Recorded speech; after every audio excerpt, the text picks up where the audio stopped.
Hello everybody, and welcome to another edition of Koopafantasy. I am, of course, Koopafantasy, and this is my Week 11 sit-up stardom for the 2012-2013 fantasy football season. If you want to read my articles online, go to Koopafantasy.com. That's Koopa fantasy.com. If you want to follow me on Twitter and ask me questions on there, it's @Blackie_Mike. Easily the easiest way to get a hold of me and ask me questions. And finally, like, subscribe to my videos here on YouTube. All that stuff goes a long way to help me out. Alright, like I said before, let's get right into it. It's my Week 11 sit-up stardom for the 2012-2013 fantasy football season. And at quarterback, I suggest you start Andy Dalton.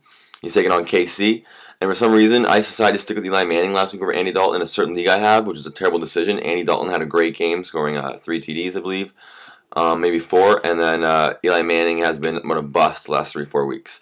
So this week, I don't have to make that decision, luckily, because of the bye. But even if I didn't have the bye with Eli, I'd be playing Andy Dalton over him anyways, the way they're playing right now. So if you have Andy Dalton and need a QB to play, he's the guy to get rocking this week. And then Andrew Luck versus New England.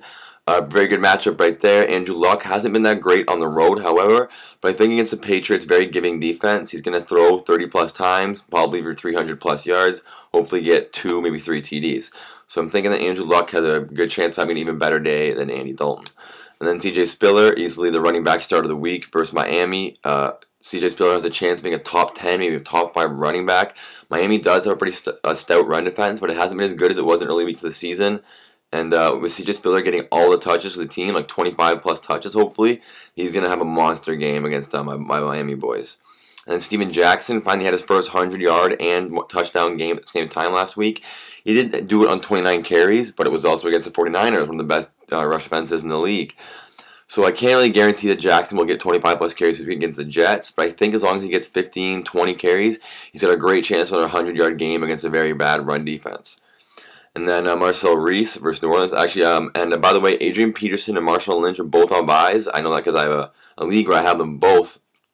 It's a one running back league, so running backs weren't drafted early. I ended up picking up Marshawn, and then picking up Peterson after that because of the injury. No one really wanted him.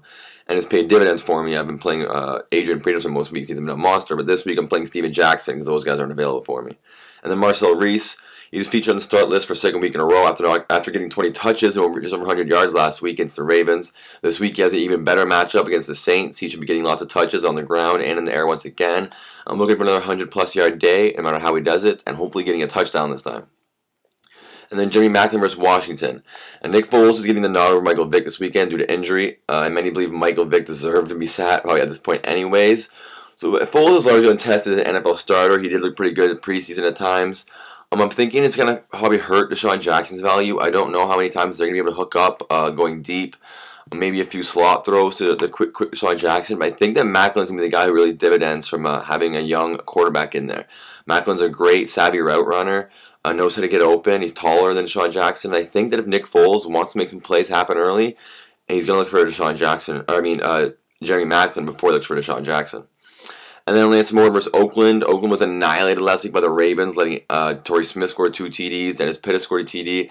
So I'm thinking this week, Jimmy Graham or Gus Colson are must-starts versus Oakland. But I think Lance Moore has got a good chance to try to cash in on 10-plus fantasy points.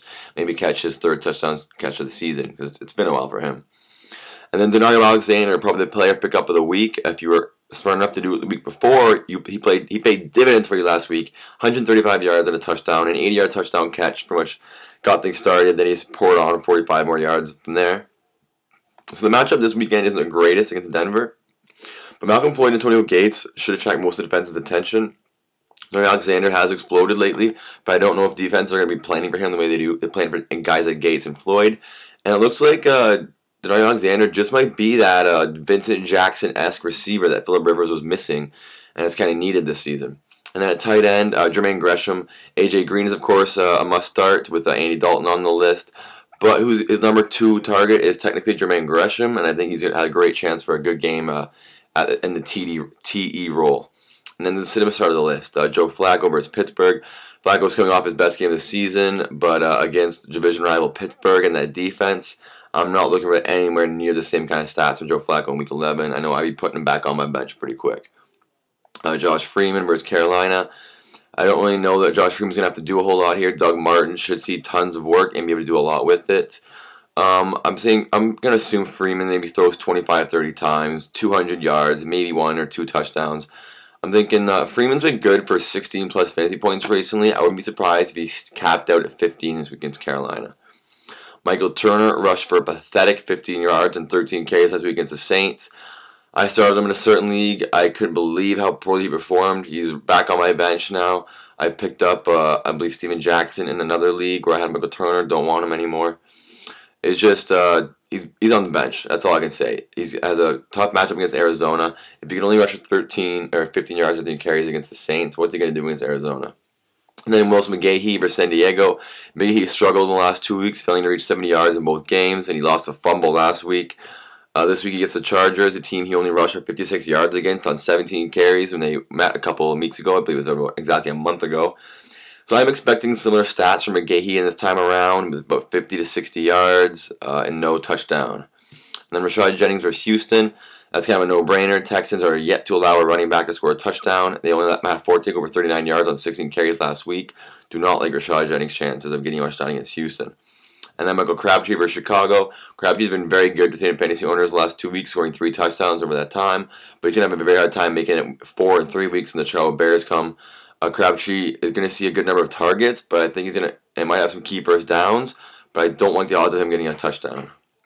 I think while Bolden has only 1 touchdown this season and only 100-plus yard game. He's been a bit of a bust lately. Torrey Smith is easily the guy you want to have on this team. And even with the Ravens scoring 55 points against the Raiders last week, Anquan Bolden barely cashed in for any of the value. So if I have Bolden starting in Week 11, I might try to find a replacement going against the Steelers. And then finally, Malcolm Floyd versus Denver. Kind of a weird one, I guess. I think it's how I have Denario Alexander as a start, and he plays behind Floyd. But my idea is that Floyd and Gates see lots of attention, more so Floyd seeing attention from the always dangerous Champ Bailey, which forces Rivers to throw it Denario Alexander's way, which you might have been looking to do anyways. And I think that Denario Alexander ends up having a better game than Malcolm Floyd in Week 11. Alright guys, that is my Week 11 Cinema Stardom picks for the 2012-2013 fantasy football season. As I said before, check out my blog out online, Koopafantasy.com. Follow me on Twitter, @Blackie_Mike. Easily the best way to get in touch with me. And finally, like, subscribe my videos here on YouTube.